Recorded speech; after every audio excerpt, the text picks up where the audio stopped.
bienvenue dans notre deuxième émission de Radio Asphar Paris, l'émission produite par les étudiants journalistes et les élèves exilés du CELSA. Chaque mois, vous le savez, nous choisissons ensemble un thème pour notre émission.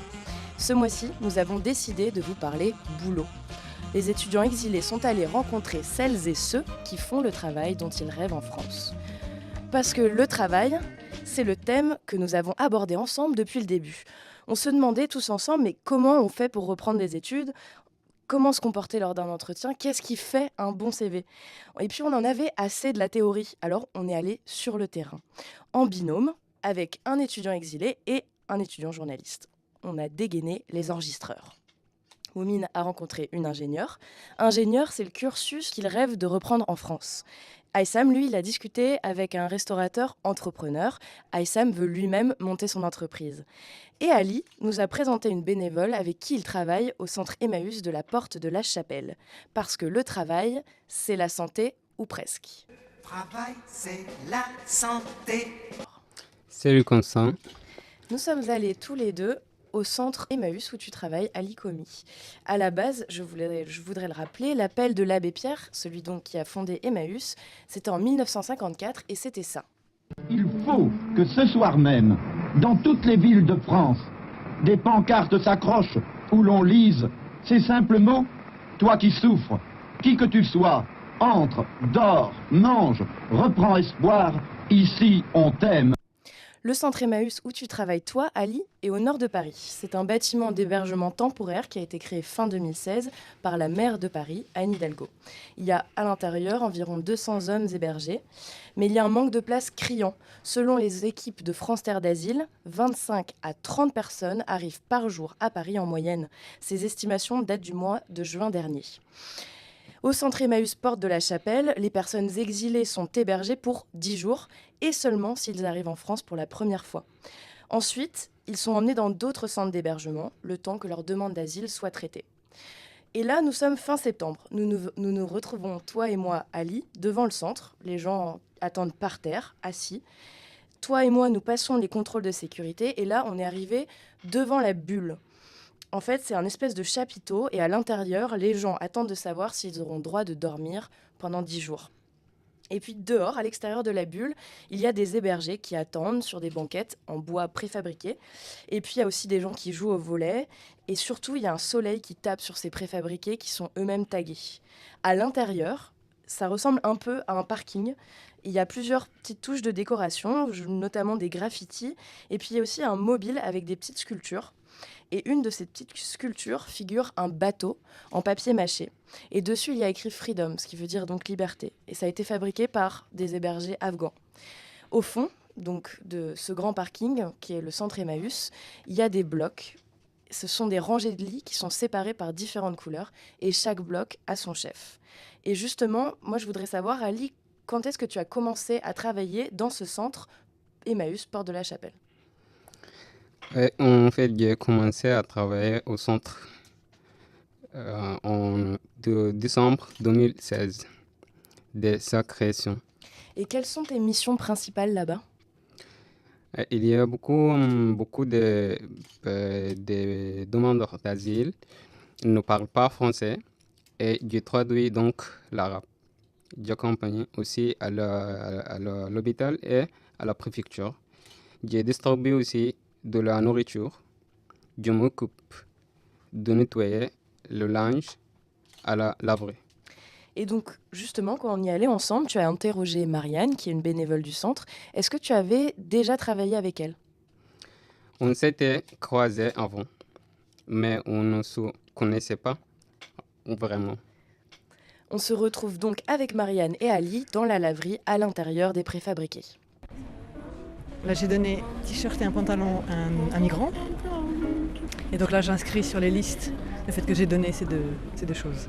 Je m'appelle Marianne, je suis bénévole au centre de la Chapelle depuis à peu près le début, donc novembre 2016.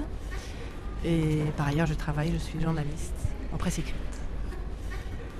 Donc j'inscris son nom, son prénom, le numéro de sa chambre, le numéro de son lit. Donc chaque migrant a une carte qui lui permet d'accéder à son lit, sa chambre, qui lui permet d'accéder au repas dans les restaurants du bloc dans lequel ils ont leur chambre et d'accéder à la laverie, donc de venir donner du linge à laver, de venir le récupérer quand c'est ouvert et quand il y a des vêtements qui leur conviennent ou qu'il y a assez de stock. Donc là on est dans la bulle, il fait un peu chaud, il fait un peu de soleil.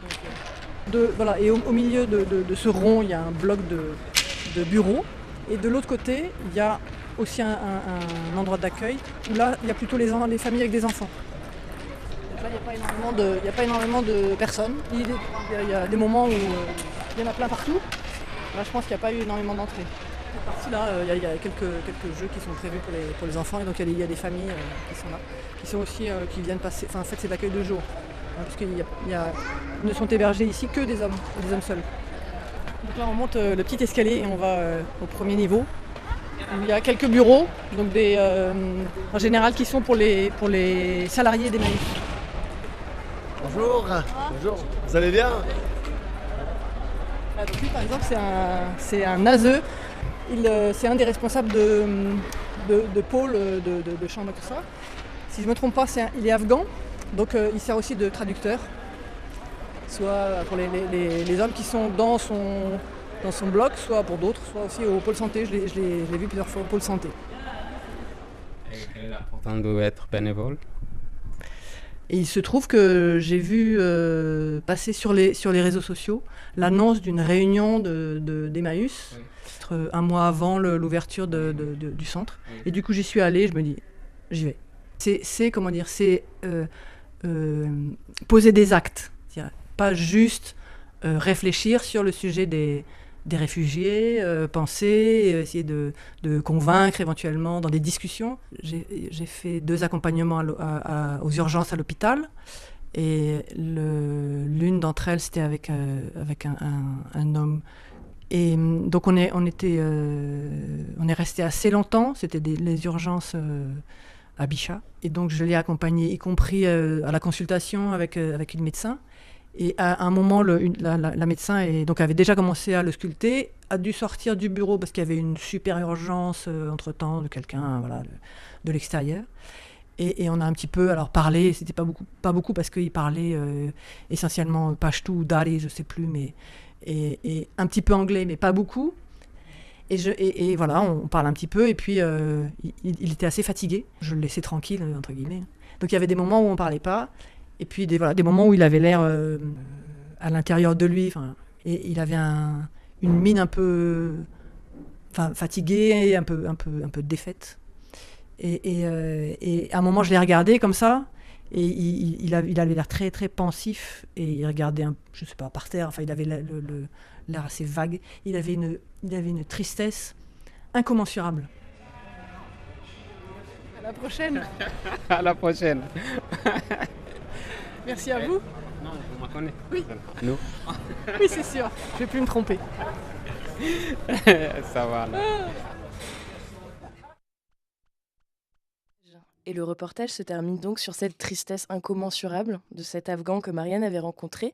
Mais toi, Ali, tu réponds toujours par le rire. Et c'est ton sourire que je vois tout le temps. Et dès l'entrée à Emmaüs, tu guidais avec ton sourire les nouveaux arrivants. Et justement, on a croisé un jeune homme au début, quand on est entré, avant de rencontrer Marianne. Et je voulais qu'on réécoute ça ensemble. لكن لازم ما حتى واحد بس من هنا. من هنا مقطع واحد. من هنا حتى واحد بس. C'était qui le monsieur ? C'est un Soudanais qui est réfugié ici. Et donc, tu lui as indiqué où était un centre administratif. Et puis, il est reparti en te remerciant vers le métro. Comment réagissent en général les hébergés que tu aides, Ali ? Beaucoup m'ont remercié. On reste souvent en contact, même s'ils sont hébergés hors de Paris.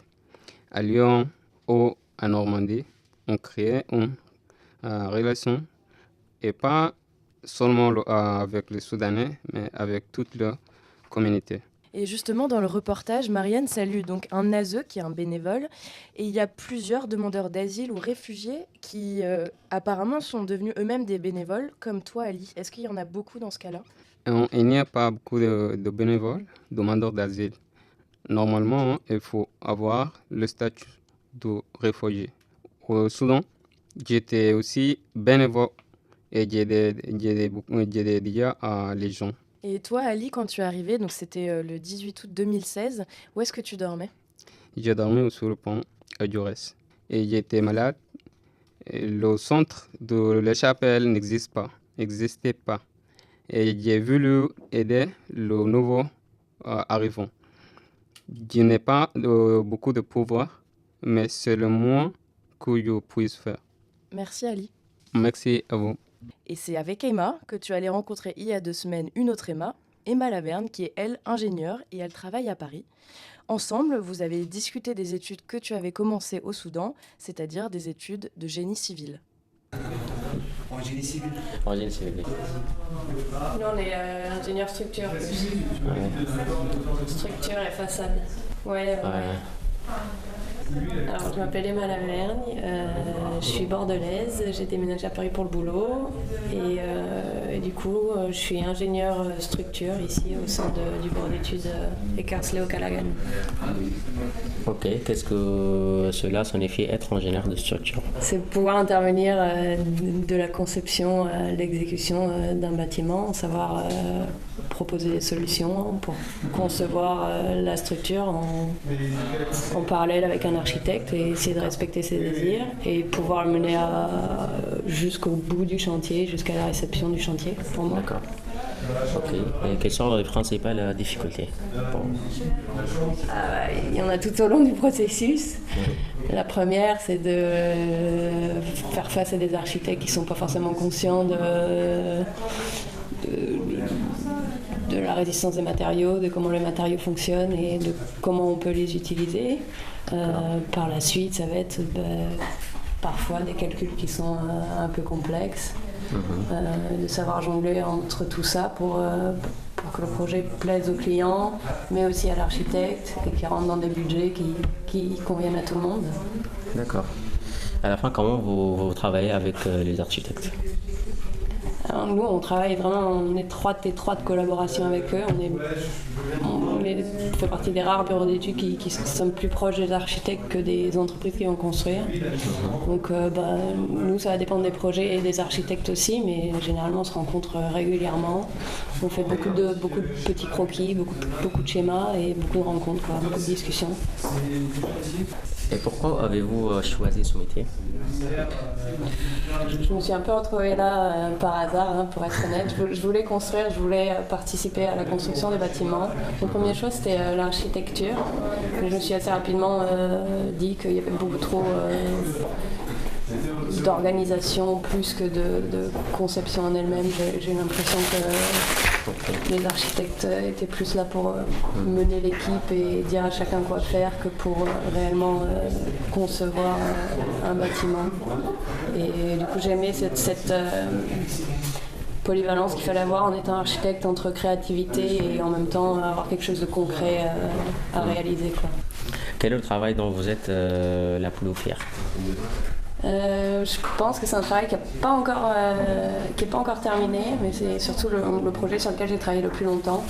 Ça fait 5 ans que je travaille, ça fait 5 ans que je suis sur ce projet-là. C'est la Fondation Galerie Lafayette, qui va être un musée qui ouvrira en janvier 2018 à Paris, là. Moumine, pour l'instant, tu n'as pas trouvé de fac ou d'école à intégrer. Tu voudrais d'ailleurs achever tes études d'ingénieur civil. Tu dois pour ça peut-être passer les concours de l'école des mines qui pour l'instant te sont inaccessibles. Pour l'instant, tu as discuté avec les collègues d'Emma Lavergne pour comprendre a priori quels étaient les cursus possibles pour toi. Suite à notre entretien, Emma Lavergne m'a mis en contact avec des universités dans lesquelles je pourrais intégrer un master d'ingénieur. Et c'est quoi pour toi être ingénieur en génie civil, Moumine ? Être ingénieur n'est pas seulement un rêve d'enfance. C'est une manière pour moi d'aider à reconstruire la société. Par exemple, au Soudan, les routes sont en très mauvais état. Il faudrait plus d'ingénieurs pour améliorer ces structures. Merci beaucoup, Moumine. Merci. Et maintenant, on va écouter justement tes plans d'architecte, d'ingénieur, mais en musique avec Régine.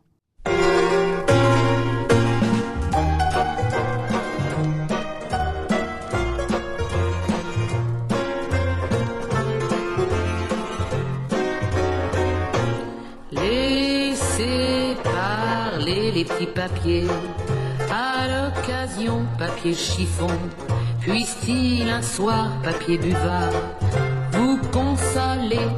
Et maintenant, on va vous parler cuisine. Nous nous sommes rejoints il y a 2 semaines avec Aïssam Karachi dans le 11e à Paris, juste à côté de République, dans une petite rue calme. Aïssam a rencontré Alexis Lizitsky, qui est un cuistot et un jeune entrepreneur qui a monté son resto spécialisé dans la cuisine de l'œuf, Cocotte Paris. Tout son resto est dans un salon de coiffure et la cuisine donne sur la rue. Hello. Hello. Salut. Je voulais commander. Ouais, les 2 salades, une de chaque en fait. Celle avec le... Un wrap et une salade. Ouais, voilà, C'est ça. c'est ça. Le wrap, c'est un sandwich. Ah, c'est un sandwich? Ouais, c'est roulé dans une galette. Ok, d'accord. Ouais, non, mais c'est très bien. C'est bien. Un wrap et une salade. C'est ça. Je reviens prendre le reste. Vas-y.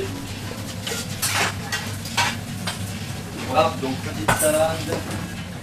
Hop là. J'ai la carte bleue aussi. Ouais, exactement. Il y a besoin de quelque chose d'autre à la cave ou pas? Merci, David.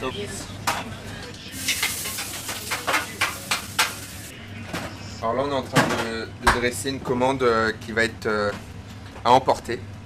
Donc là, je suis en train de dresser des buns, qui sont des pains type hamburger, et dans lequel on fait des recettes à base d'œufs. Ici, tout est fait à base d'œufs. Donc celui-ci, c'est le typique du petit déjeuner, très inspiré par le monde anglo-saxon, puisque c'est un chutney de mangue avec un fromage français qui se rapprochait le plus du cheddar qu'est le Cantal, et du bacon. Donc vraiment typique British breakfast. On a eu beaucoup de monde, on a eu un gros rush autour de 13h30, mais bon, voilà, c'est le plaisir aussi du métier, quoi. Ces petits moments d'excitation, beaucoup de choses à faire d'un coup, et après quand ça se calme, on redescend, c'est vraiment très agréable. Oui. Alors dis-moi, présente-toi alors. D'accord, je m'appelle Haïssam, je viens de Syrie, j'habite à Paris depuis 3 ans maintenant. Je suis réfugié politique, j'ai le statut d'auto-entrepreneur, je fais conseil de médias, mais mon vrai rêve, c'est la cuisine. Je fais la cuisine chez moi, juste comme débutant, mais je cherche maintenant une formation pour faire quelques projets de cuisine syrienne de façon française. Oui, c'est ça. Alors moi je suis Alexis Lizitsky, j'ai donc ouvert un établissement il y a 6 mois au sein d'un concept store. C'est un peu amusant en fait, c'est un salon de coiffure et dans le fond on a ouvert un restaurant qui a une cuisine ouverte et qui donne sur l'extérieur et les gens peuvent prendre à emporter. On a décidé de travailler autour de l'œuf. Mon parcours, moi je suis français et j'ai fait une école hôtelière, pendant 3 ans, suivi d'une école de commerce, portée plutôt sur l'entrepreneuriat. Ici, dans ce projet, je mêle les deux, ma passion pour la cuisine, pour la gastronomie, et en même temps, ma passion pour le business, pour l'entreprise, et voilà, parce qu'il y a plein de choses qui se mélangent. Par exemple, voilà, il faut être bon comptable, il faut être bon gestionnaire, bon manager, des ressources humaines. Depuis que j'ai 17 ou 18 ans, je travaille dans des restaurants, dans des établissements. J'ai tout fait, hein. De la pizzeria de banlieue au restaurant gastronomique. La cuisine, c'est vraiment un partage. C'est un lieu de réunion et c'est ça que j'adore en fait, vraiment. C'est de voir des gens, les satisfaire. Ça n'a vraiment pas de prix, quoi. Est-ce que tu me conseilles comme quelqu'un qui va suivre la même chemin? Maintenant, ce qui est important à Paris, je pourrais même pas te dire combien il y a de milliers d'établissements et combien il est donc difficile de se départager. Surtout quand tu arrives dans la plupart des quartiers, c'est très compliqué. Moi, des restaurants syriens, même si j'en vois pas énormément, j'en connais déjà quelques-uns. L'important, c'est de créer un axe où tu te différencies des autres. Il n'y a plus le choix à Paris. Dans tout ce qui est les cuisines, on va dire orientales, proche-orientales ou moyen-orientales, il y a 2 mecs qui sont en train de faire plein de choses avec le Libanais. Ils ont Manouche, ils ont un autre restaurant autour du houmous. Eux, ils apportent quelque chose, ils mettent leur personnalité en avant, ils utilisent beaucoup le dessin, le cartoon pour communiquer. C'est vraiment chouette. Ils participent à plein d'events. Si, par exemple, il y a 10 personnes qui font ce que tu fais, et ben alors, pourquoi pas trouver un produit qui vient de ta cuisine que les gens ne font pas.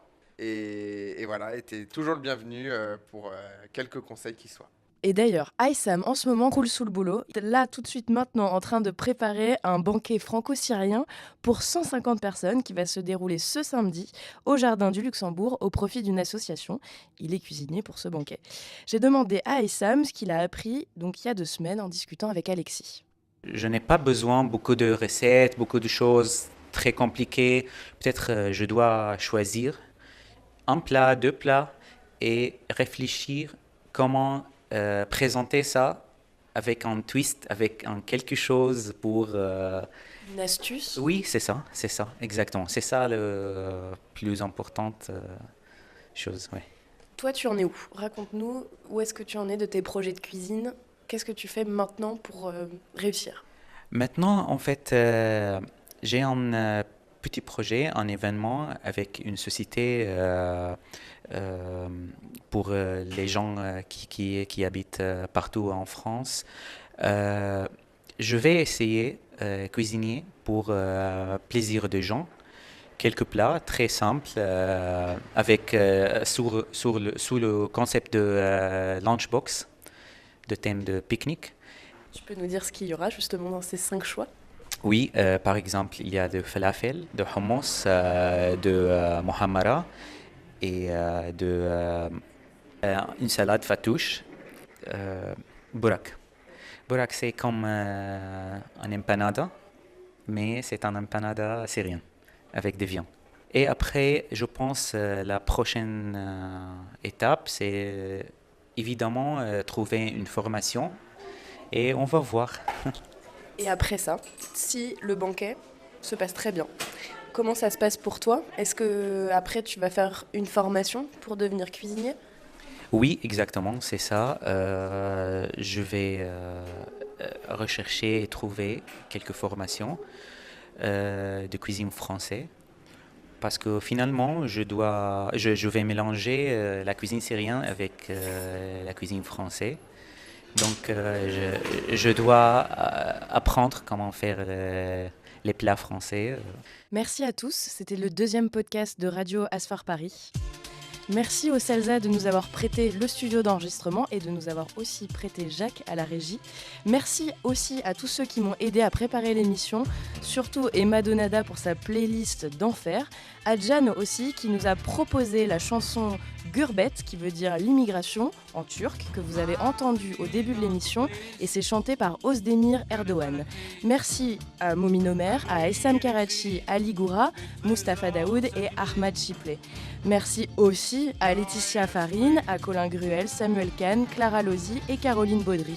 Au micro, votre humble servitrice Constance Léon. Retrouvez-nous sur Facebook, SoundCloud et YouTube, et puis partagez.